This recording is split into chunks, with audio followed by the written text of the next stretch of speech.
Vyasam tato jayavdhiraye nashtaprayeshu bhadreshu nityam bhagavad sevaya bhagavate uttam shloke bhaktir bhavatir naishtiki om jnananjana shalakaya chakshurunmilitam yena tasmai shri gurave namah. Jai Shri Krishna Chaitanya Prabhu Nityananda Shri Advaita Gadadhara Srivasadi Gaur Bhaktavinda Hare Krishna Krishna Krishna Krishna Krishna Hare Hare Hare Hare Rama Rama Rama Hare Hare.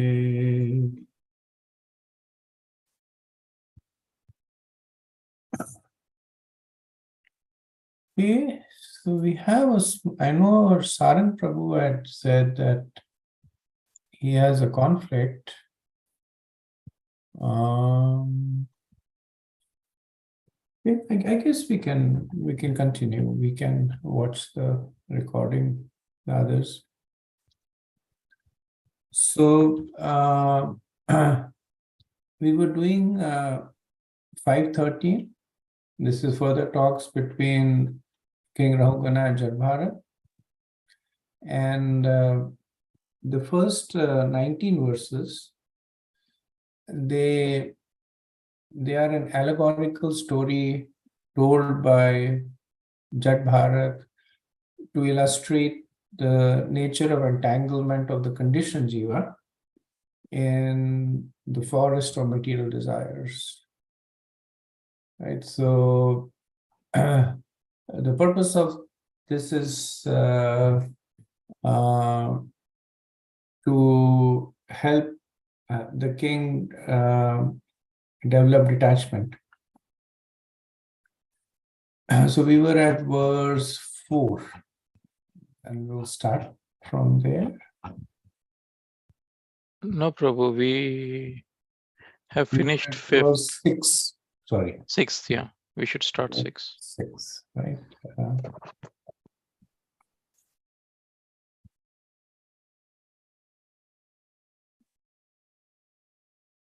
Vachit vityah sarit bhyati parasparam chala sate niranda asadya davam kvachita nitapto nirvidyate kwachayaksher hitasu. Sometimes the conditioned soul jumps into the shallow river, or being short of food grains, he goes to beg from people who are not at all charitable. Sometimes he suffers from the burning heat of the household life, which is like a forest fire. And sometimes he becomes sad to have his wealth, which is as dear as life, plundered by kings in the name of heavy income taxes.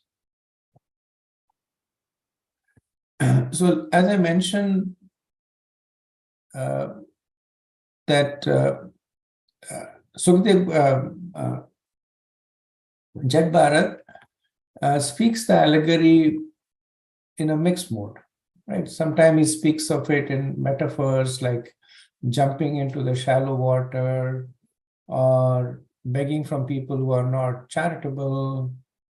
Sometimes he speaks in direct terms, like wealth being plundered by kings in the name of heavy income taxes. That's one of the big sources of misery for materialistic men.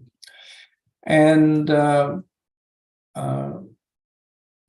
we see that Srila Prabhupada, he also keeps explaining the allegory.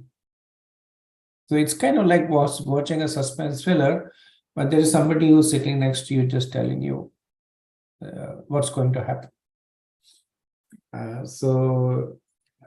And in the next chapter also, where this suspense is explained by Sukadeva Goswami, Then Srila Prabhupada also uses that opportunity to reinforce the same point. So,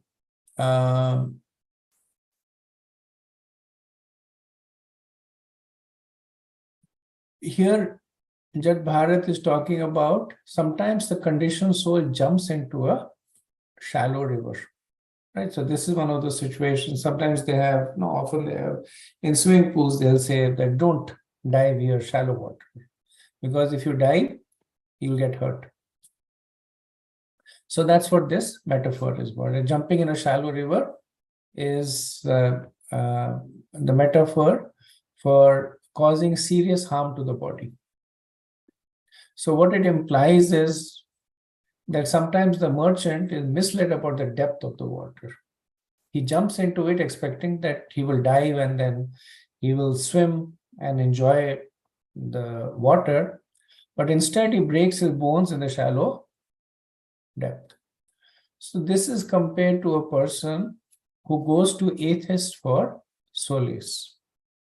So the atheist may be speaking very grandiloquently, with apparent, and we see that in case of pseudo-spiritualists and atheists, that they will speak in a very Zen kind of way, that life is about hearing the sound of one hand clapping, or it's about walking away from your shadow. So these are all things that sound very, very interesting, but they have no real meaning, and they're just words. So people sometimes get attracted to it, and hoping to get solace, they jump into that philosophy. But instead of relief, what they experience is pain and misery, both in this life and next.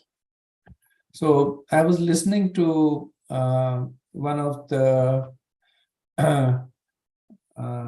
somebody had sent me this old video recording of Rajneesh Bhagwan, and he was making a public speech, and he was saying that you people must have met so many sadhus, and what is common amongst them is that they're all very, very serious. They are all very, very sad. They're worrying about death and life after death. And then you also met people who are having fun. They're the ones who are having a few drinks, the ones who are dancing, the ones who are eating, partying. And then he said, I don't know about you people, but I want to be with the second group. And after I die, I want to continue to be with the second group. Right? And when he was saying, everybody was laughing and clapping and endorsing his views. And then I was thinking that how foolish can people be? So the person speaking, he's getting something out of it. Right? He's getting followers, he's getting money, he's getting some fame, he's getting something out of it. But the people who are listening to him, they're losing everything.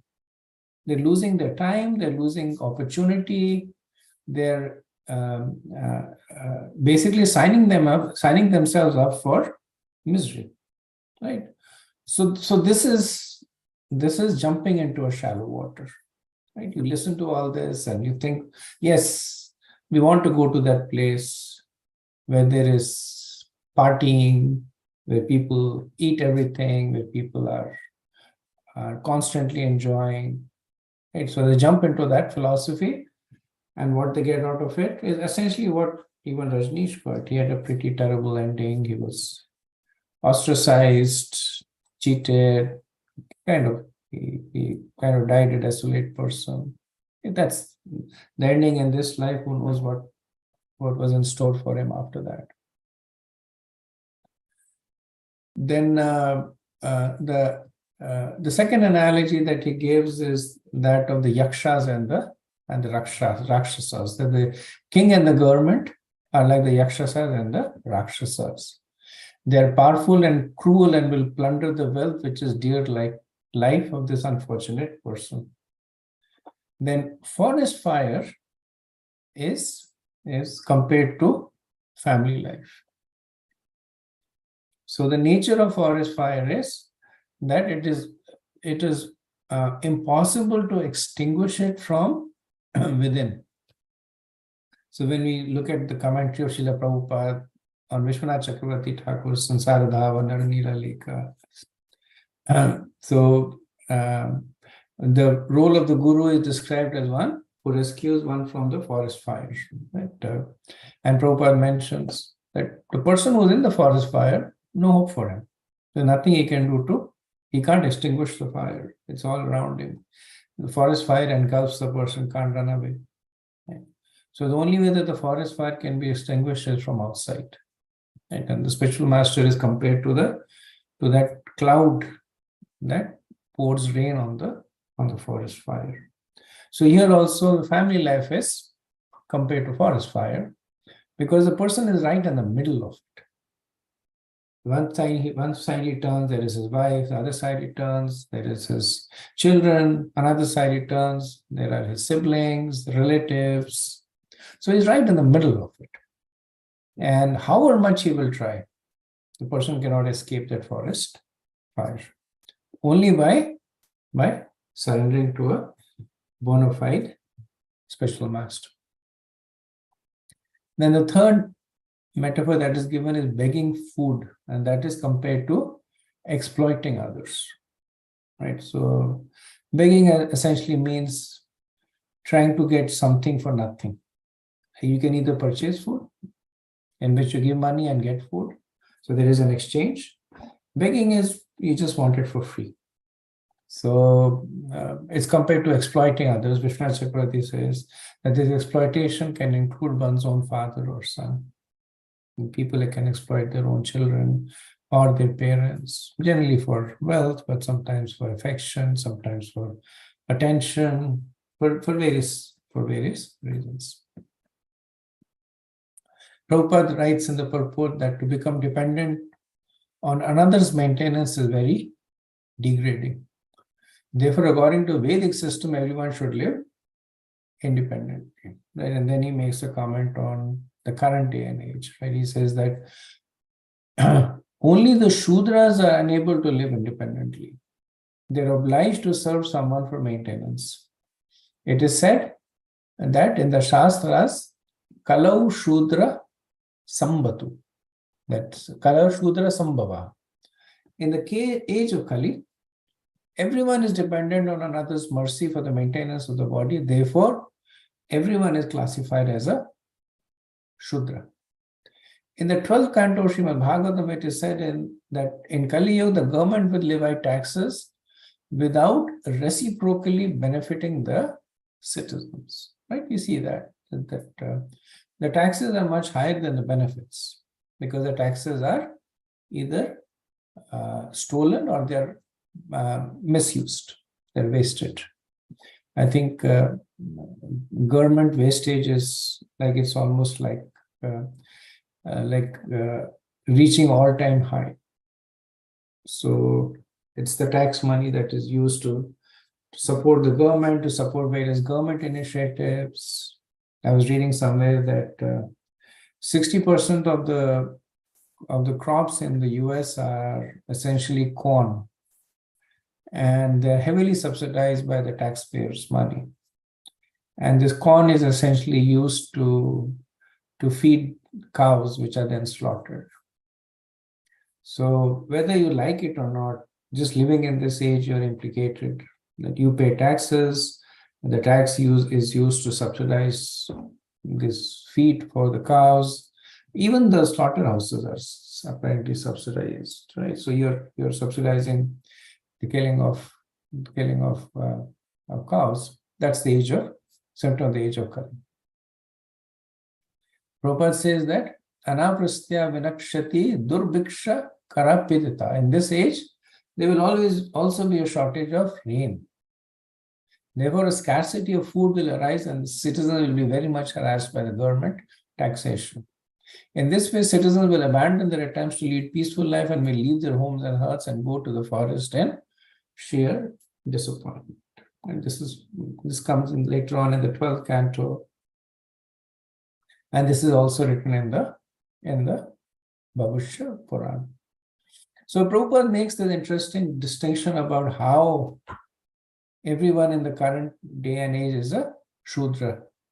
So in the Vedic, when the Vedic culture was prevalent, then 3/4 of the population was independent, right? Just because of the Varnas. So there were 3 Varnas that were independent, and only 1/4 of the population that were Shudras were dependent.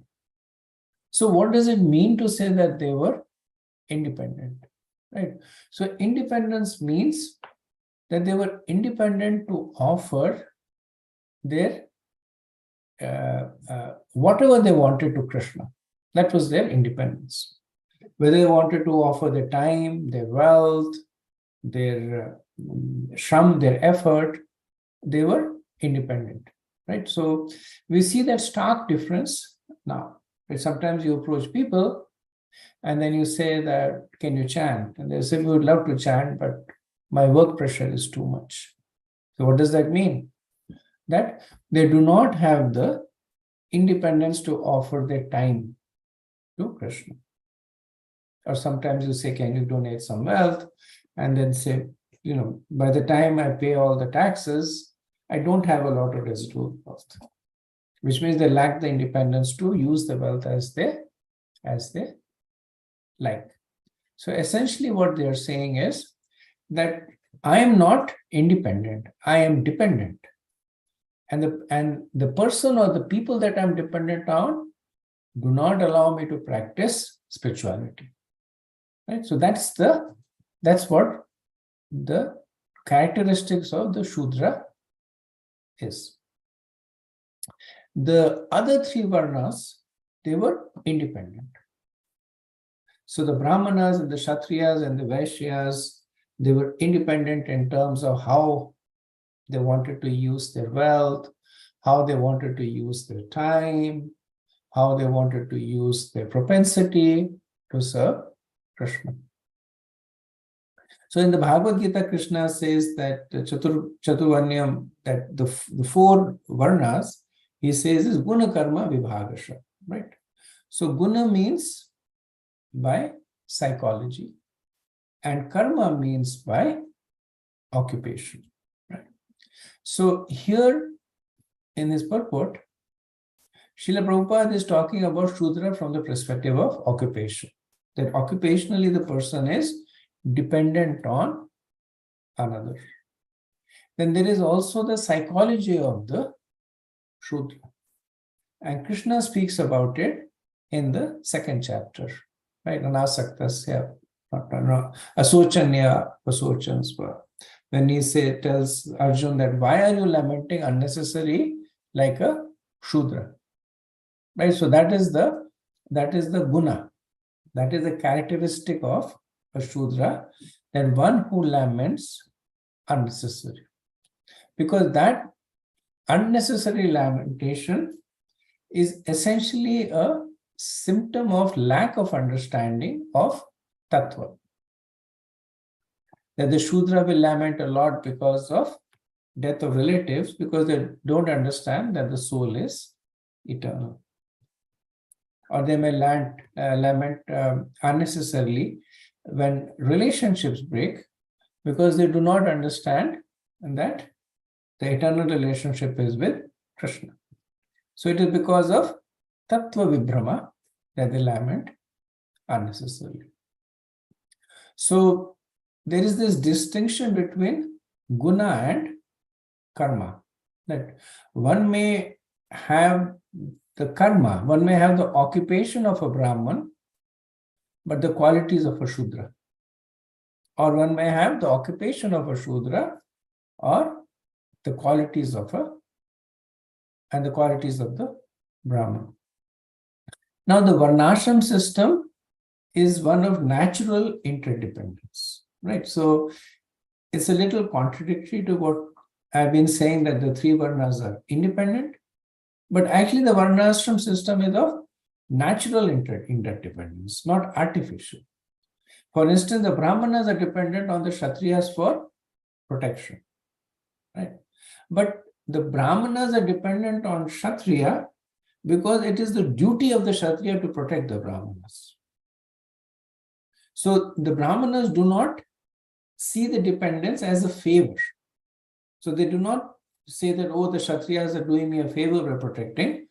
The duty of the kshatriya is to protect the brahmanas, right? So we see in the Srimad Bhagavatam, in the 10th canto, in Dwarka, there was the Brahman who,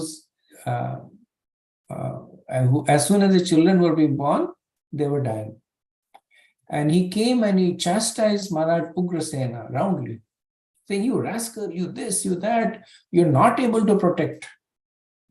And Ugrasena, then he later on chastised Arjuna also, when Arjuna is not able to protect. And they both humbly accept that chastisement. They don't say, you're making a nuisance of yourself, go away, because it's the duty of the Kshatriyas to protect the Brahmanas, just like it's the duty of the Brahmanas to provide guidance to Kshatriya. Right? So the Kshatriyas, the Brahmanas are not supposed to pay anything to the Kshatriyas for the protection. The Kshatriyas are not supposed to pay anything to the Brahmanas for guidance. Right? So it is said that the Brahmanas will never accept remuneration because it violates this quality of independence. Right? So the natural interdependence is that the varnas are naturally designed to support each other. This is different from the dependence of the Shudra, who serve the other varnas, and in return, they expect to be protected and guided. Right? So they expect remuneration. They expect the other varnas. So in essentially, they're selling their service. That's what makes them a Shudra, that they sell their service. Now, if the Shudras were doing it as a matter of duty, saying that we will serve you, fine, whether you pay us or not, then it would be a different situation. But the Shudras expect to be paid, they expect to be guided, expect to be remunerated, right? So like the begging of the Brahmanas, one might say that at least the Shudras are working to get money, but the Brahmanas are begging. They're asking for alms without even working for it. So aren't the Brahmanas inferior? No, because the Brahmanas do not sell anything in return for the alms.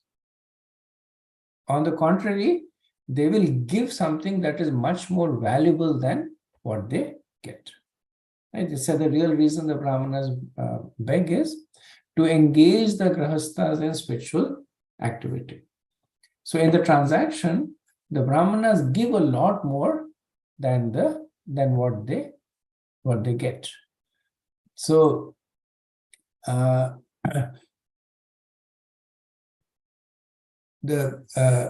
point that Srila Prabhupada makes, that the majority of the population in the age of Kali are Shudras, because the majority of the people, they're selling their services. Like Prabhupada once said the word, you're called a government servant. And people will very proudly say that I'm a government servant. Right? Or people will say that I'm now in service. I have a job, I'm in service. So it's become an accepted vernacular, but the connotation is clear that you're a servant. In fact, it is said that in a properly positioned varnashram, the Shudras are as likely to make advancement as the Brahmanas are. So by executing the prescribed duties, just like the Brahmanas, they would make advancement, but because the Shudras are protected, because they are guided, then just like children, if they do something good, they are rewarded. If they do something bad, then it's looked upon with, oh, they are children, don't worry about it. Same thing with the Shudras. Right? So they were actually better positioned, and they're actually much better positioned than even the so-called Brahmanas of the present day. In the Ramayana, we see that when Bharat goes to Lord Ram and tries to convince him to come back to Ayodhya, so before that, there's the pleasantries that are exchanged. And then one of the first things that Lord Ram asks is that, are you taking care of those who are dependent on you? Right? So just like the king was supposed to take extra care for the women and children, Lord Ram indicated you're also supposed to take extra care for the Shudras, right? So they were not like slaves. They were not indentured. They worked independently, right? They were not exploited, but they were protected, and they played a very important function in the society. So slaves were like separated from their family, or the freedom was curtailed, or they were forced to work. None of that was true for the Shudras. So it's a little bit of a detour, since Srila Prabhupada spoke about the position of the Shudras. I just wanted to also speak a little bit about it. Swatantra Ratna. Swatantra Ratna is the jewel of independence. And the Varnashram system is designed to make sure that this is awarded to everybody, all the Varnas. So the Shudras were Swatantra by virtue of following their prescribed duties. Like, for instance, a barber may be serving many clients, but he can open and close his shop as he pleases. A cobbler may be taking care of many shoes, right? But especially you see this in India, where people mostly in the service, public service, they will whimsically they will say yes or no to service, right? And once I was joking, I was saying that I'm forced to go to the job at a fixed hour, do my work and come back, but not them. And they may be sitting on a rickshaw. You say, can you take me? He said, no. Why? I don't feel like it, right? Or you go to a person and he's a cobbler. Can you fix my shoe? No. Why? It's my nap time. So they have that independence of doing the service when they want, but the nature of engagement is service. Right? So this Swatantra Ratna was very much prized as a result of the proper execution of Varnashram. Again, in the Mahabharata, we see that when this controversy between the Pandavas and the Kauravas was there, then at the end of it, the Pandavas, they asked that just give us 5 villages. Why? Because they were Kshatriyas. Right? They had to have that independence. If they lived under the rule of Kauravas, then they would not even be Shudras at that. They would be below Shudras. So they were essentially preserving their basic dignity. They give us just the village is the smallest unit of land. Give us just 5 villages. Let us at least live with a modicum of independence. Right? So this was very much prized in the Varnashram society. At the beginning of the Mahabharata battle, we see that Yudhishthira comes and asks the Kaurava army, does anybody want to switch? Right? And one person does switch, and that was the sign of the independence. So the Kshatriyas, they were fighting. They were fighting under the king and the general, but they were free to choose. They want to fight here, they want to fight there. Yuyutsu, who was the brother of the Kauravas, he switched and he fought the whole battle on the side of the Pandavas, and there is no, Duryodhana was upset, but he isn't considered to be like having given up his dharma. So in real life, also see that when professionals, they may be working in a company for 10 years, 20 years, 30 years, they become well established. And what do they become? Then they become consultants, right? Then they're independent. So they may still be working for others, but now they're choosing their clients, they're choosing their hours, they're choosing their work. So it's the natural desire that becomes reflected in the way this varnashram system is constructed. Okay, enough about the varnashram. Let's move on to the next verse, verse 7.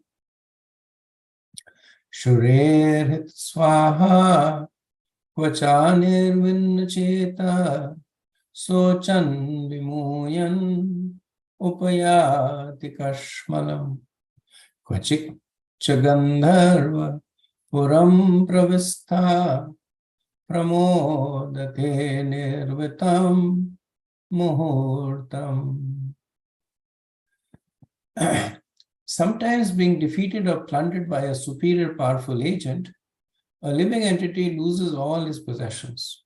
He then becomes very morose, and lamenting their loss, he sometimes becomes unconscious. Sometimes he imagines a great palatial city in which he desires to live happily with his family members and riches.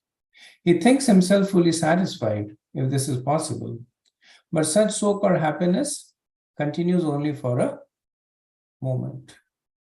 Right? So these are the aspirations of the conditioned soul in the material world. Right? So sometimes the desires of the merchants are fulfilled in terms of family, wife, wealth, and power. His business does well, his family is around him. So then at that time he's very, very happy. And Jat Bharat said that he considers that he is entering into the imaginary Gandharva city. Right? Sometimes he dreams that his dead father or grandfather has come back, and he feels even more happy. Sometimes they will say that my father has come back as my son, or my grandfather has come back as my nephew. So they'll feel even more happy. But ultimately, this is temporary. Why is it temporary? Because there is always a superior, a more powerful agent that is working against you. What is this agent? It could be another living entity who, in order to achieve his happiness, has to deprive you of your happiness. Right? It could be the king. It could be the government, or it could simply be the force of time. So it is said that in this material world, happiness is available in only two places. So what are the two places? One is in Krishna consciousness, and the second is in one's imagination. Otherwise, there is no real happiness available. So Prabhupada quotes a song by Vidyapati that the happiness of family life, friends, and society is compared to a drop of water in the scorching desert. The entire material world is busy trying to attain happiness because happiness is the prerogative of the living being. Unfortunately, due to falling in contact with the material world, the living entity simply struggles for existence. There are many instances in which big businessmen suddenly become paupers in the street.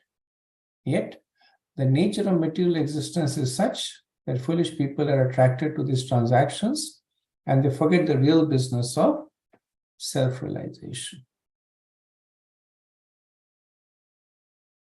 Okay, next verse 8.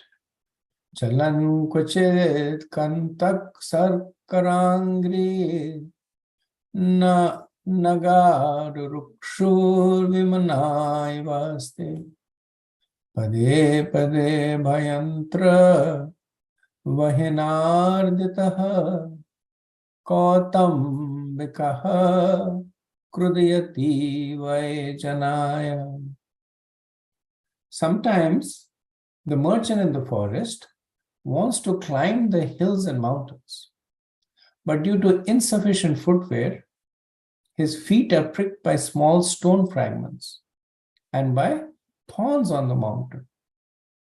Being pricked by them, he becomes very aggrieved. Sometimes a person who is very attached to his family becomes overwhelmed with hunger, and due to his miserable condition, he becomes furious with his family members. So the first part of the verse talks about desiring to climb a high mountain. So this is a metaphor for desiring fame by various activities like having prestigious marriage for daughter and son. So desiring to do so, the merchant becomes depressed, thinking that how can I do that? How can the marriage that I conduct be better than all the others around me? How can I make it the most opulent marriage? How will I get the money for that? How will I get an alliance for that? So thus he becomes depressed, right? And his feet being cut by thorns means that there are numerous obstacles by which he becomes overtly pained because he has no assistance. So here we see the condemnation of family life, right? And it's essentially the Bhagavatam and Jat Bharat. They're doing this to help the person to develop detachment, right? Now, a person might say that after reading this, I'm going to divorce my wife, I'm going to leave my children and follow the path of the Bhagavatam, right? But that's not a sign of detachment. It's essentially a sign of foolishness. That detachment means that one continues to not being attracted to the object of the sense. So people who are in this mood, who basically give up their family, considering it to be troublesome, they eventually become more and more engrossed in sense gratification, because that is the reason that they gave up the family to begin with. They may have taken shelter of spirituality. That's what Krishna describes in the 3rd chapter as Phalgu Vairagya, like fake renunciation. So they may take the shelter of renunciation, but essentially they are doing it to increase their enjoyment. And now they don't have to worry about working hard, making money, staying true to the vows of marriage and taking care of the children. So now they have removed all that. So now they are free to enjoy as they will. But because they are duplicitous, they take shelter of spirituality and they eventually fall down. Prabhupada says that, he makes a very bold statement. He says that 99.9% of the population is unhappy in family life, despite all the attempts being made to satisfy the family members. In the Western countries, due to the dissatisfaction of the family members, there is actually no family life. There are many cases of divorce, and out of dissatisfaction, children leave the parents, the protection of the parents. Now, Prabhupada is writing this in the late 60s, early 70s. Now, this situation is not just the Western world. The same situation is there in the Indian society also. So, everyone is being self-centered because that is the law of nature. Even if one is sufficient money to maintain the family, the situation is such that no one is happy in family life. Consequently, according to Varnashram institution, one has to retire from family life in middle age.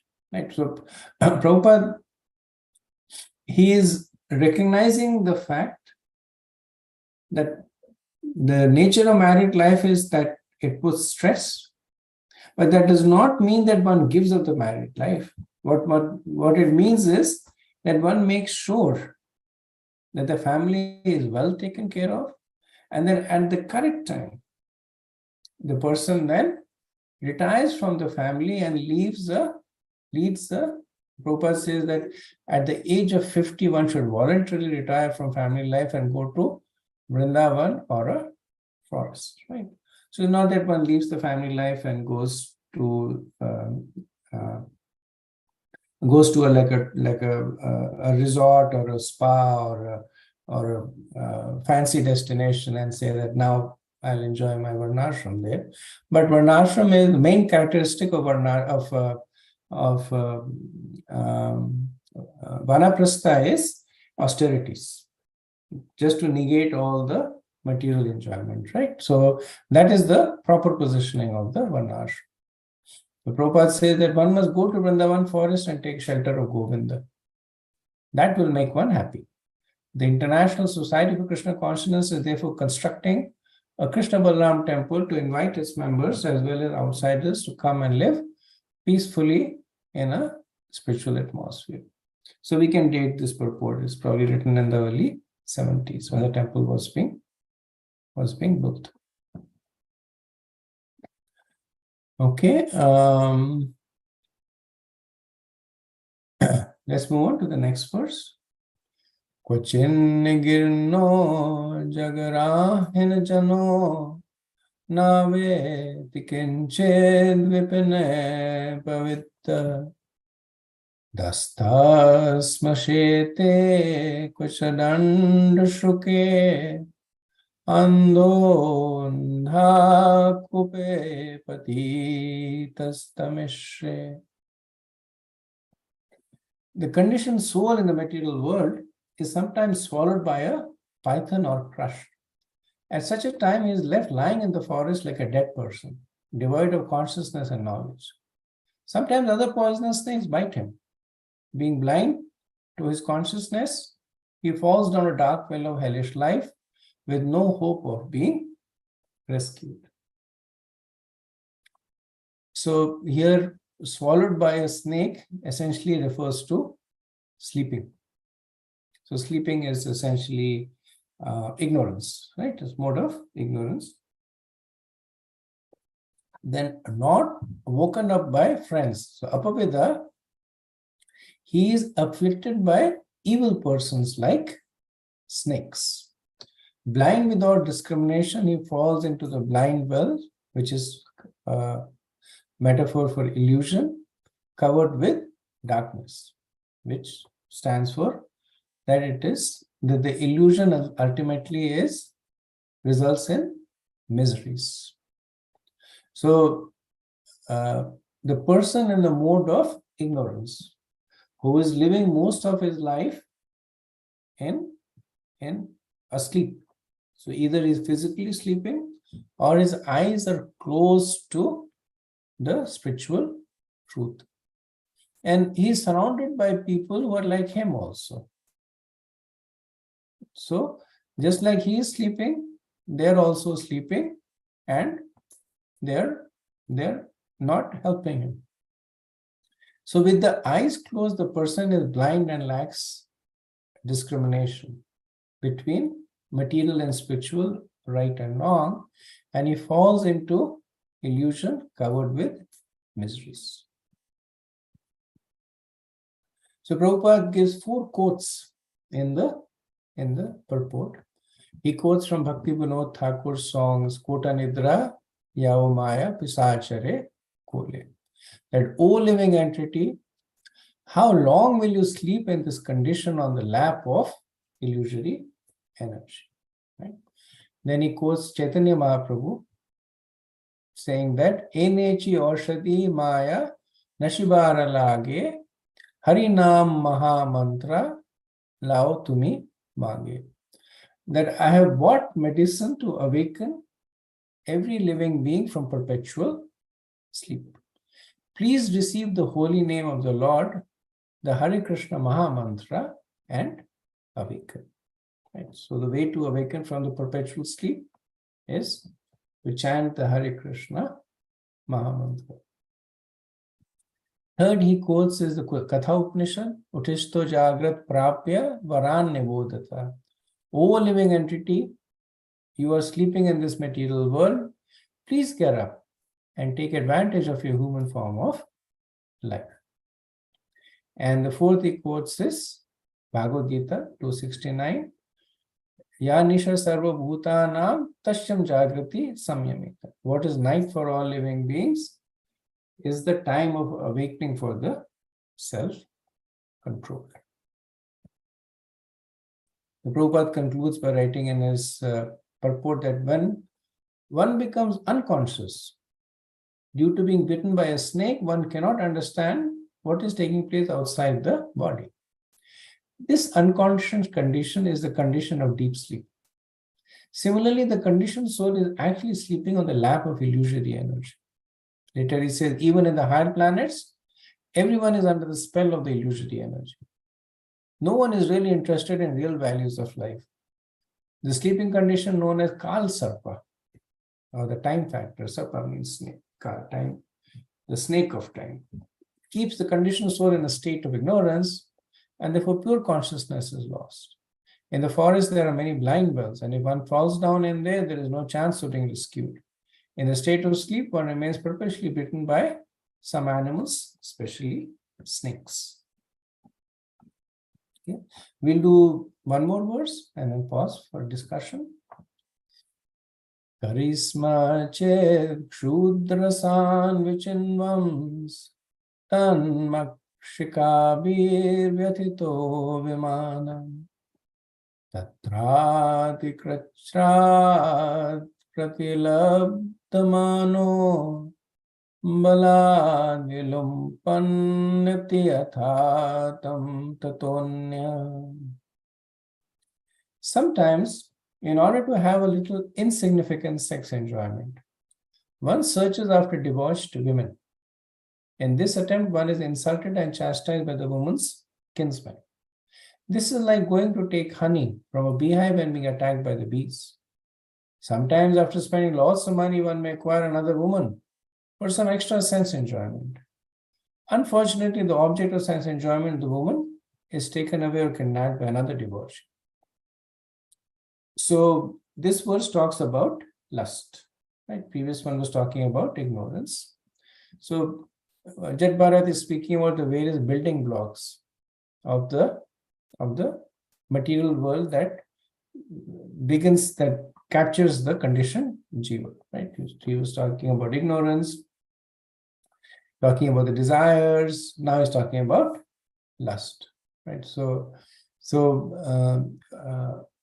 one may go to a prostitute, or one may go to a woman with loose morals and is chastised by the kinsman, either by the family members of the woman or by his own family members, right? The analogy is like one goes after honey in a beehive and gets stung by the bees. Or one may make a lot of money and women get attracted to the wealth, but such women, they will eventually go to some other person who is more wealthy or who's willing to spend more on them, and then the person is disappointed. So Prabhupada says that such debauchees are not at all satisfied with one wife. They want many women. Day after day, with great difficulty, they try to secure such women, and sometimes while trying to taste this kind of honey, one is attacked by the woman's kinsman and chastised very heavily. By bribing others, one may secure another woman for enjoyment, yet another debauchee may kidnap her or offer her something better. The woman hunting is going on in the forest of the material world, sometimes legally and sometimes illegally. Consequently, in this Krishna consciousness movement, the devotees are forbidden to have illicit sex. Thus, they avoid so many difficulties. One should remain satisfied with one woman being duly married. One can satisfy one's lusty desires with his wife without creating disturbance in the society and being punished for doing so. Okay, so like I said, these verses and purports are heavy. They are hard-hitting and direct, and they have been put here, especially in the Bhagavatam. So like I mentioned, the Bhagavatam talks about two things. Talks about detachment and attachment. Right? Part of the Bhagavatam helps us develop material detachment, and the part of the Bhagavatam helps us develop spiritual detachment. So these are the verses that are helping us develop detachment. So let me pause here and see if there is any comments or discussion.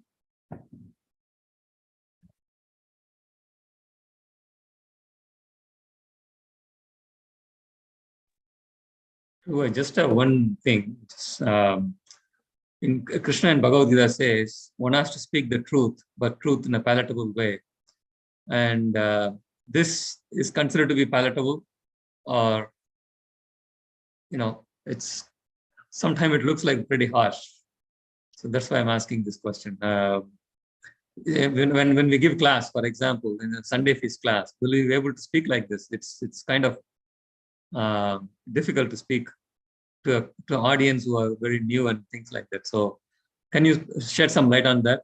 How else we can do, or why Bhagavatam then does such direct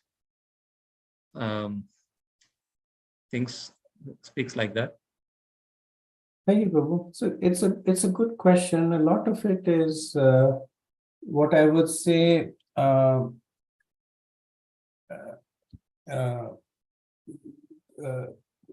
context sensitive. That the guru is supposed to speak directly to the disciple. Right? If the guru starts being very sugarcoating everything to the disciple, he's not doing his duty. Srila Prabhupada was sometimes criticized that he was speaking very harshly, calling people mullahs and different name. And Prabhupada would say, I'm just a messenger, I'm passing it on. And he said, that's my duty as a sadhu, as a sannyasi. It's my duty to cut. As a grahastha, maybe it's not, but as a sannyasi, he said, it's my duty to cut. So I'm doing my duty. So in the Bhagavatam, you will see this. It's not very prevalent. That's why it stands out. Right? As I mentioned in the beginning, there are just 2 or 3 places in the Bhagavatam where we see such direct condemnation of material life or grahastha life, right? We see instruction by Kapila to Devahuti. We see over here, see part of it in praise by Lord Brahma. And essentially, this is the Bhagavatam taking the role of a guru, right? And instructing us, speaking harshly to us, instructing us. If you have that position with somebody, then yes, we should speak like that, assuming we are ourselves following it. But like if you're giving a class, so in preaching, there is the speaking of the negative things, or there is the highlighting of the positive things. So when you're doing a more generalized preaching, then the focus is on highlighting the positive things. That with spirituality, you will enjoy happiness. With spirituality, you're, like they say, a family that prays together, stays together. Right? It will make you free from worries. It will help you become peaceful. So these are all factual, and it's not that we are making them up. So the focus is on the positives, so that when the person is sufficiently vested in the positive, then the negatives look relatively unimportant. Like it's that you give me $1, I'll give you a boatload of gold. Then the negatives don't look that important. And there was this famous conversation that happened between Lord Zetland in UK and I believe he was Bon Maharaj, disciple of Bhaktisiddhanta Saraswati. And Lord Zetland asked him that, can you give me initiation? And he said, yes, but you have to follow these 4 regulative principles. And then Lord Zetland started laughing and said, that, are you serious? Nobody will follow it. I'm not interested in following that. Yeah. So there are people at a certain level who are more attracted by the positives, right? And generalized preaching focuses on that. But when one is under the direct tutelage of a guru, one has taken has given faith to another person, or in this case, to the Bhagavatam, then the heart is more open to these kinds. So, for instance, your own question, you're not saying that, why is Sukdev Goswami speaking like this to me? You're asking that, how can I speak like this to another person? Right? You're okay. You're okay with Sukdev Goswami speaking like this to you because your heart is already open. That's the difference. Thank you, Prabhu. Thank you.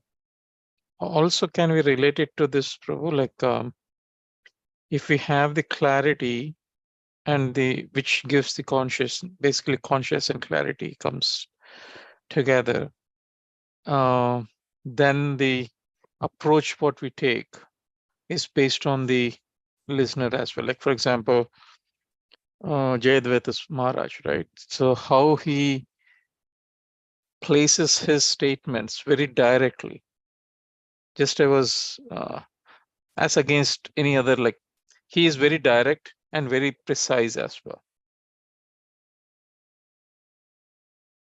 And that comes with the clarity and the conscious we carry. Am I right, Prabhu? Yeah. I think it makes a lot of sense that you can only communicate something that you're experiencing yourself. I think the efficacy of the communication becomes stronger. So if I am in a Grahastha life and it's okay for me to share what Sukdev Goswami has spoken about Grahastha, but if I come to your house and start condemning your Grahastha life, then the first thing you'll ask is, what about you, Prabhu? How's it going with you? Right. So its efficacy becomes diluted. So when one has the practice, so when the gyan has become Vigyan, then they can preach strongly, right? Like you're giving the example of Jayadvaita Swami, and I was giving the example of Srila Prabhupada, that he would preach very strongly because he was living that life himself. He had given up his family, he had given up his business, he was living a life of complete dependence on the mercy of others, living a life of renunciation, earning millions of dollars, not holding on to a single one of them, having hundreds and thousands of followers, not becoming proud. So he was living all that, so he could speak on that platform. One other clarification, Prabhu, in I think 6th or 7th was you spoke when Brahmana enacts in the Varnashrama, right? Like if he does not take that as a service, he acts it independently. And same as Kshatriya also, he does when he's not born to give money to Brahmana, but he is born to give protection. So how do you take that, like a Brahmana is dependent on Kshatriya as well, right? Is it not in Varnashram at some other cantos, I think we did study about the Varnashram where each Varna is dependent on other to survive. So how do you delineate both this when you're saying independent at the same time and also dependency at the other side? So the word that is being used is natural dependency, not artificial dependency. So like the Brahman is dependent on the Kshatriya for protection because it's the duty of the Kshatriya to protect the Brahman. Right? The Brahman is not paying the Kshatriya anything, not flattering the Kshatriya. There's no exchange that is going on over there. It's the duty of the Kshatriya to protect the Brahmins.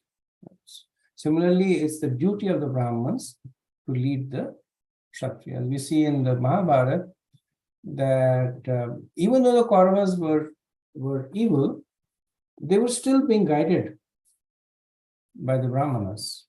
Right? Kripacharya was still fighting. Dronacharya was still fighting on their side. That was because they were not out of dependence, but because it was the duty of the Brahman.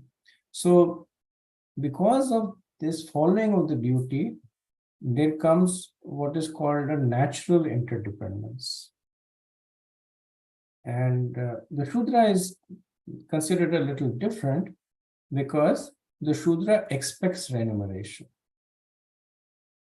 And when the Shudra will render service to the other three Varnas, they do it in return for remuneration.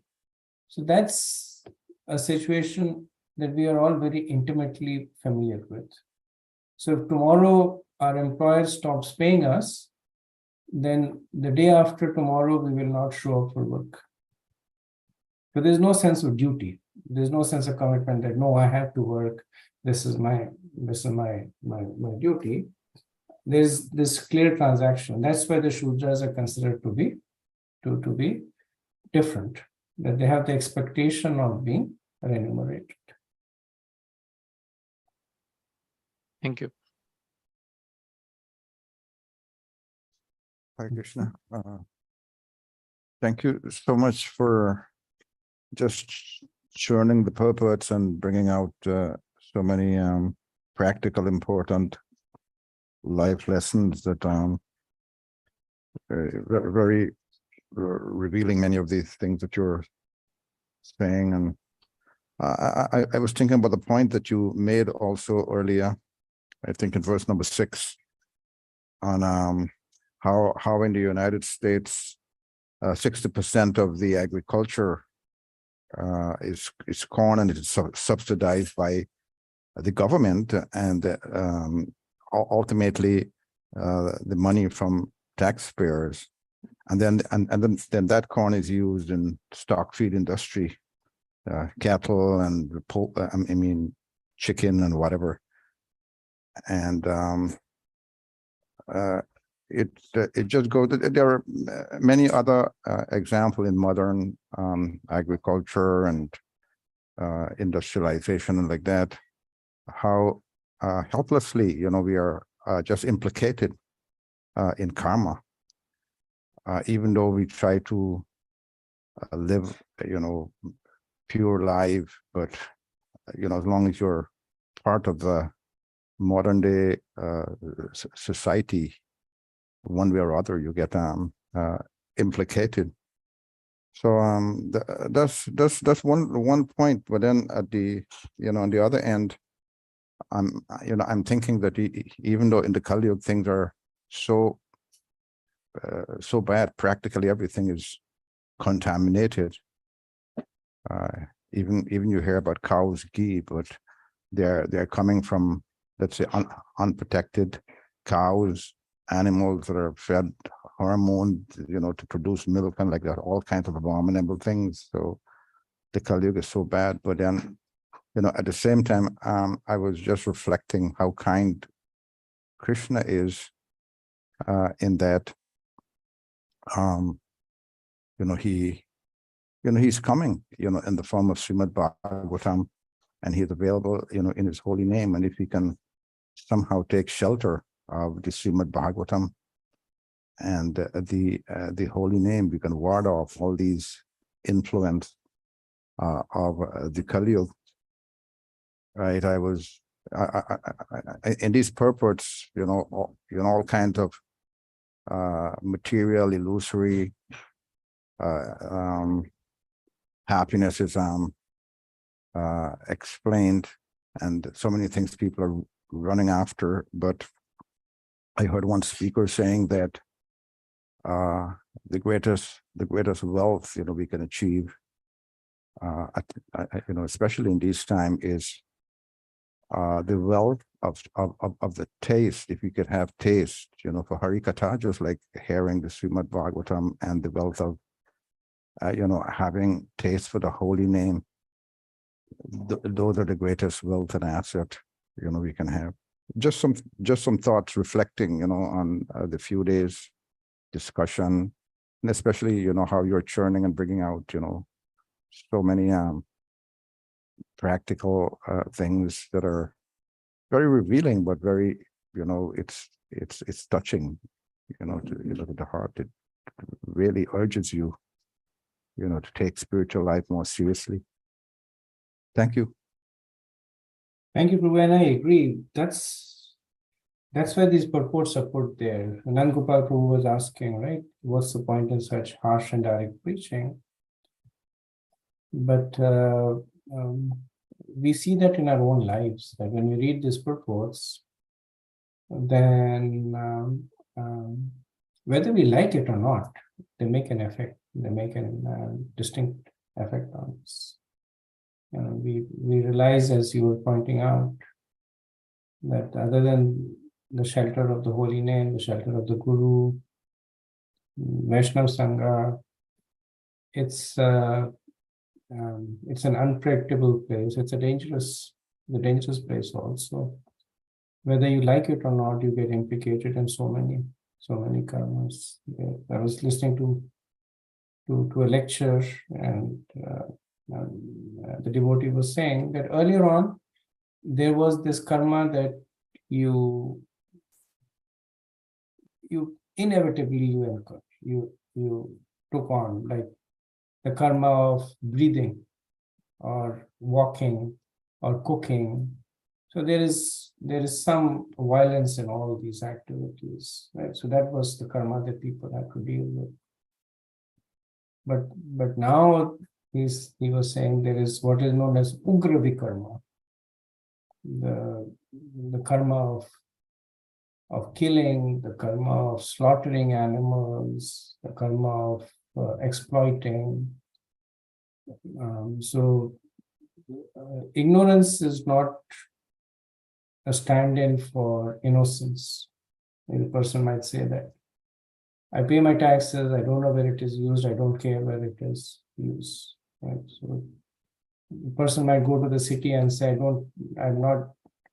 I'm ignorant about the traffic laws, so I can drive wherever I want, and he will be ticketed. So ignorance cannot be equated to innocence. And the same point as you're making, Prabhu, then it just drives the point even more strongly that the shelter that the Bhagavatam is giving us is the urgency and the importance of taking to it. That's the whole reason why these have been put in there. They have not been put in there to make us feel bad or to show us down or condemnation. All that is secondary. It happens, but all that is secondary. Primary thing is to help us seek the real shelter.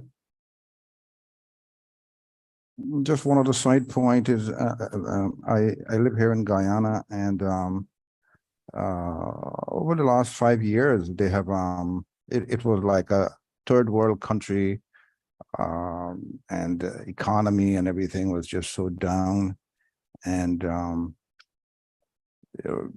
people were forced to live very simple, and preaching and practicing Krishna consciousness was very easy. You chant in the streets, people will come out, give you a donation, take a book. It was such a wonderful place for Krishna consciousness. That simplicity was there. But over the last 5 years, I was saying that they have found the greatest, one of the largest reserve of oil here. And it's billions of reserve barrels of oil are there, and so much money has been pumped into the economy now, and there is so much infrastructural development and this and that, and I mean, you can see that all this there, but people are becoming more lost, more materialistic, more just end goals, with all these things, and forget, the simplicity and, the goal of life. They have, so much distraction now. So, so yeah, I was just reflecting on that also, that, and it's going to get worse and worse. Yeah, it's a slippery slope. Talking about oil, you may know that better than I do, that the property on which the West Virginia temple is situated, New Vrindavan, there they discovered a huge similar thing, a huge oil reserve. So earlier on, oil was basically gotten through drilling. Now they developed this new technique called fracking, in which they take it from they wash the soil and take it from there. And then, so there's a difference between how materialists deal with it and how spiritualists deal with it. One thing that the temple management, they wanted was that there's obviously potential of perhaps millions of dollars over there, but they split it to a separate entity. They said the temple doesn't want to do anything with all this. Temple is just focused on preaching. Right? So they created another entity. It's still under ISKCON, but they create another entity who's basically looking at it from a commercial perspective. And the temple is protecting its spirituality, understanding that, commingling these material pursuits with spirituality, one has to be very experienced. One is as expert as somebody like Prabhupada, and they're able to orchestrate it. Otherwise, one gets bewildered very fast. So when it is that for devotees, you can imagine what it is for those who don't have a spiritual conception. It's a million times worse.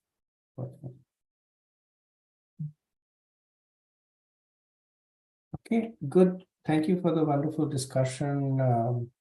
Let me proceed with the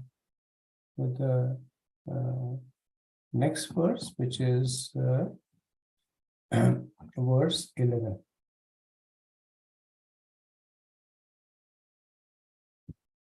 Prachitchashitata vatvarsha pratikriyam kartum manishaste kvachin metho vipannanyat chakinche vidvesham richatya utavita satyat. Sometimes the living entity is busy counteracting the natural disturbances of freezing cold, scorching heat, strong wind, excessive rainfall, and so forth. When he is unable to do so, he becomes very unhappy. Sometimes he is cheated in business transactions, one after another. In this way, by cheating, living entities create enmity amongst themselves. So Prabhupada says that this is an example of the struggle for existence, struggle for material existence. That the attempt to counteract the onslaught of material nature. What does that result in? It results in enmity. Because the material conception is zero sum. Zero sum means that if I have to win, you have to lose.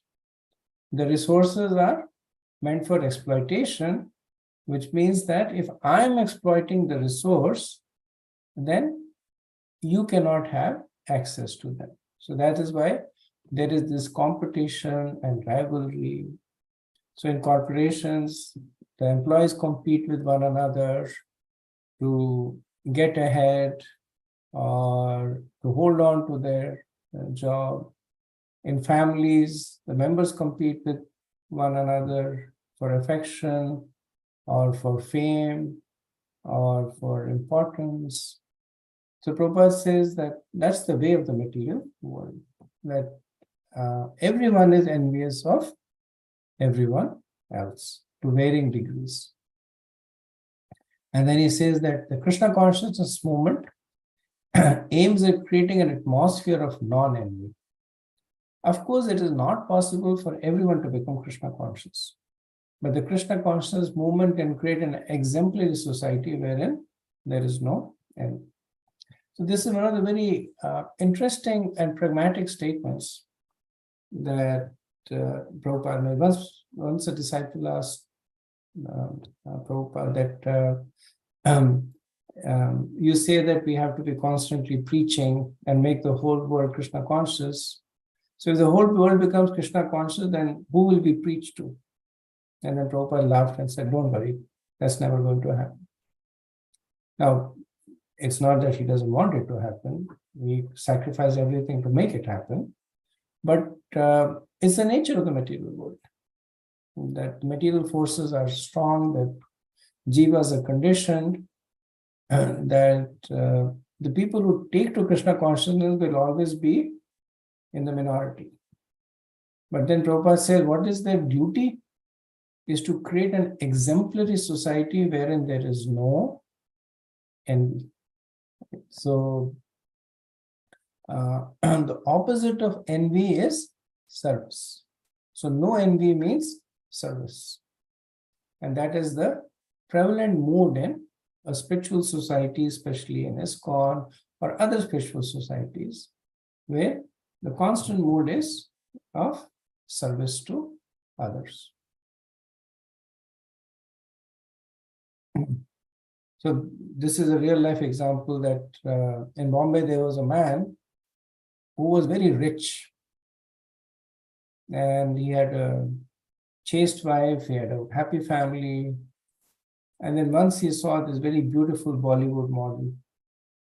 So very much like Ajamil, he saw her, he became infatuated by her, he left his wife, he left his family, he pursued this woman, and he spent a lot of money on this woman, finally convinced her to marry him.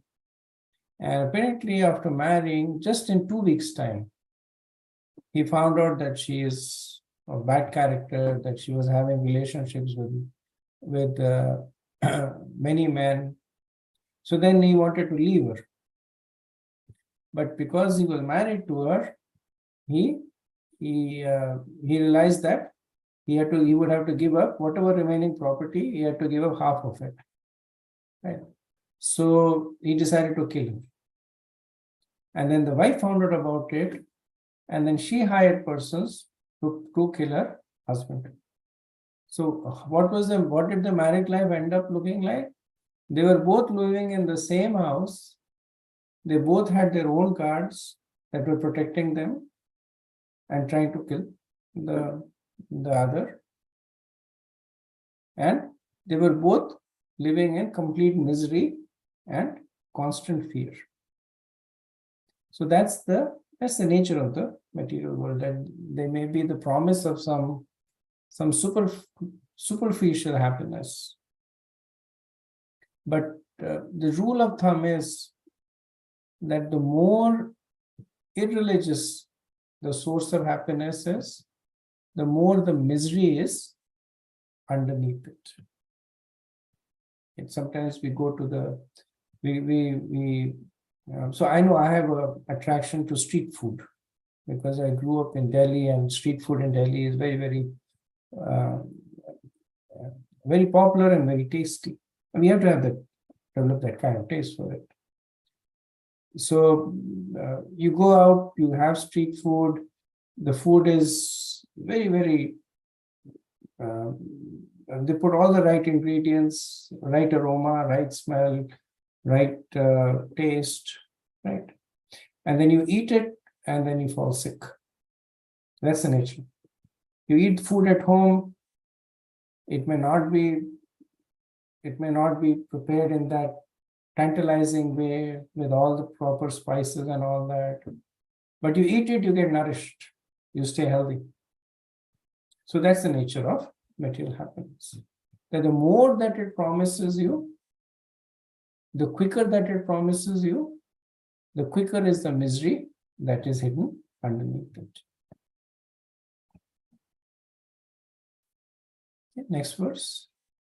Kvachit kvachit kshina dhanastu tasmin saya sanstana viharahina yachan parada prapilabdha kama parakya drishti labhate vamanam. On the forest path of material existence, sometimes a person is without wealth, and due to this does not have a proper home, bed, or sitting place, nor proper family enjoyment. He therefore goes to beg money from others. But when his desires are not fulfilled by begging, he wants to borrow or steal the property of others. Thus, he is insulted in society. So Prabhupada said that the principles of beg, borrow, or steal are very appropriate in the material world. When one is in want, he begs, borrows, or steals. If begging is unsuccessful, he will borrow. And if borrowing is unsuccessful, he will steal. And in all cases, the person is insulted. So whether the person is begging, then the person who's giving will insult him. Whether he's borrowing, and the person who gave him a loan will insult him and make him sign many papers saying that now this is collateral, this is mortgage, and give me a copy of your salary and show me everything. So they will insult him that way. And then if you're caught stealing, then you're insulted by putting in the jail. So Prabhupada said, this is the law of material existence. No one can live here honestly. Therefore, by trickery, cheating, begging, borrowing, or stealing, one tries to satisfy the senses. So, there are three kinds of non-enviousness that are spoken of in the scriptures. So, there is one who is free from envy towards others. The second is that the person is a well-wisher of others.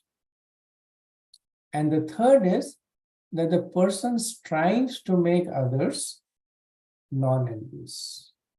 So increasing potency, right? Free from envy is neutrality. That there is no envy, so the person does not resent the other person. The person does not try to beg, borrow, or steal from him, but it's like one of neutrality. Then higher than that is the person who is a well-wisher of others. That not only the person not envious, but when he sees the other person prospering, then he's happy for the other person. Right? It said that the most difficult thing to be happy about is the success of others. So it said that that unhappiness exceeds the unhappiness of one's own failure. So when you're doing something and if you fail, then you become unhappy. So that's one level of unhappiness. But when you see the success of others, then you become unhappy. That is an even higher level of unhappiness. So flipping it around, when the person becomes happy at other person's success, the person is a well-wisher, that okay, more for you. That is an even higher level of non-envious. And the final is that having seen the happiness that comes out of being non-envious, now the person wants to make the others also non-envious. So the person will take personal risks he would put energy, he would put effort in saying that, let me also help you walk down this path, right? And that's what the devotees do. So when the devotees are practicing, then because they understand the nature of the material energy, they tend to give up their enviousness towards others. Like this, you see somebody else with a big house and a big car, they say, nothing for me. I'm happy with what I have, contentment, right? They also become well-wishers for others. Some person comes to the house and says, look, I just got my new Mercedes. The devotee will say, very good, let me do car puja for you. So not because they want to worship the car, but they just want to say that let this be a good endeavor for you. But then ultimately what the devotees do is they preach. And preaching is what makes the others non-envious, because then they also get the same conception there. Right? So Prabhupada in his purport, he talks about these 3 types of non-enviousness.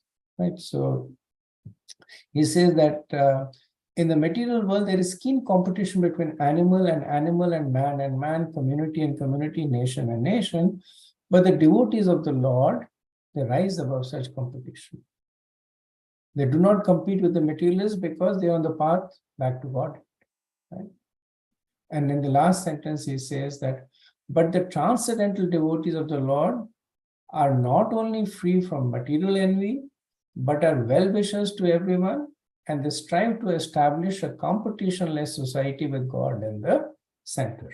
Right? So he talks about these 3 levels, that they are not only free from material envy, they are well-wishers to everyone, and they strive to establish a competition-less society with God in the center, which is essentially making others non-envious. Okay, so a couple of minutes left. I'll pause over here, see if there are any closing thoughts or comments.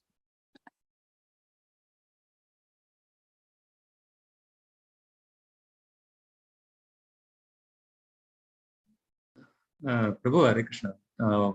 Talking about the enviousness or jealousy or whatever we say, that it happens even in performing devotional service, when we see that shows very clearly that I am not there yet, but with this, how to deal with that kind of thing.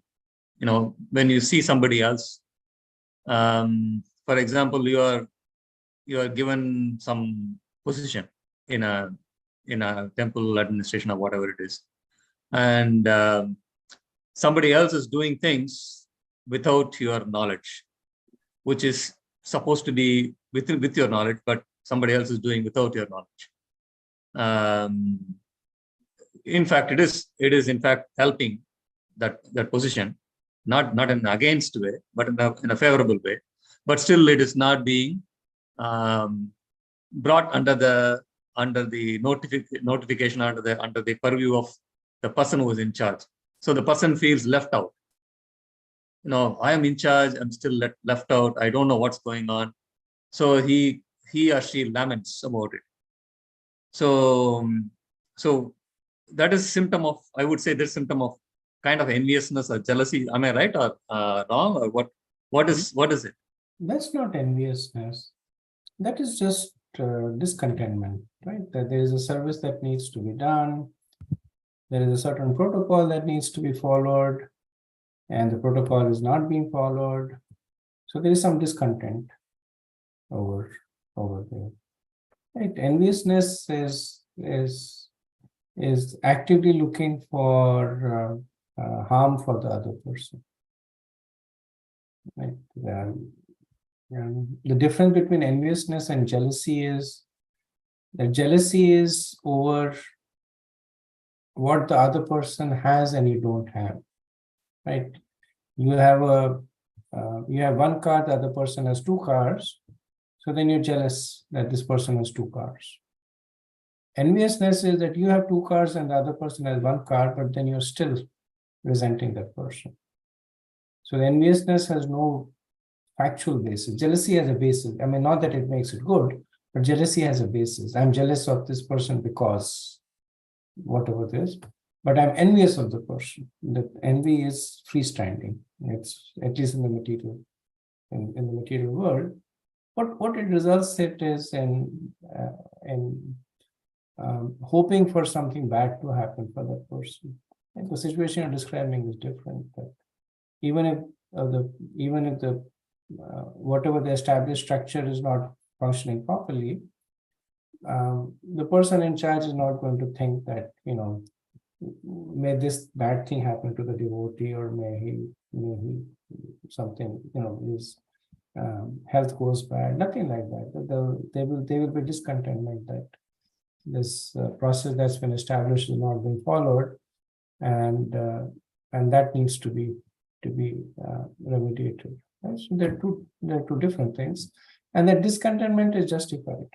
Right? If there's a process that needs to be followed, and it's not being followed, then one has the right to be discontent about it. It's something that, if it is used properly, it's for the betterment of everybody, the temple, the person who's not following the process, because you're saying that even though he may be doing something that is for the betterment of the temple, but the fact that he's not following it, it means that eventually the process will, like I'll give you an example that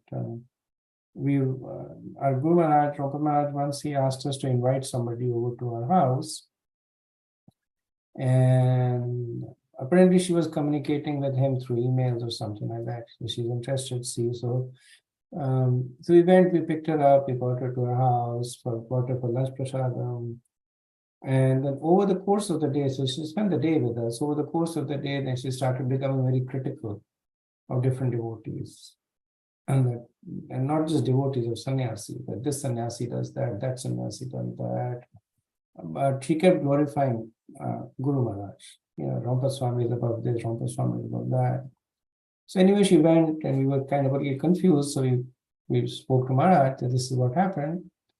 And then Maharaj said that you should understand that eventually she will begin to criticize me also, because she's already has that mood. If she's not already criticizing me, eventually she will criticize me, right? So same thing, if a person is violating processes, maybe right now it's doing something positive, but eventually it will backfire, right? So that discontentment is justified. Okay, thank you. So we'll stop here. Vanchakalpatarubhyascha kripa sindhubhyeva cha patitanam pavanebhyo vaishnavebhyo namo namah. Anant Koti Vaishnavind ki jai. Srila Prabhupada ki jai. Thai Gaur Hare Krishna. Thank you very much.